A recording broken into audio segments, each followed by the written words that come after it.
کوثر مبارکه سوره چې د قران عظیم شان یو سلو اتمه سوره ده په مکه معظمه کې را نازله شوې ده 3 مبارک آیاتونه لري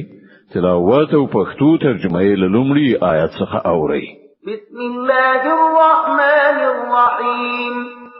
الله په نوم چې ډیر زیات مهربان پورا رحم لرونکی دی إنا أعطيناك الكوثر فصل لربك وانحر إن شانئك هو الأبتر ای پیغمبره مونږ تاسو د کوثر چینه درکړې ده نو ته د خپل همغه پروردګار لپاره لمونځ ادا کړه او قرباني وکړه ستا همغه دښمن چې تا په کرغېړونو نمونه یادوي ابتر یعنی له هر خیر څخه پرې کړای شوی دی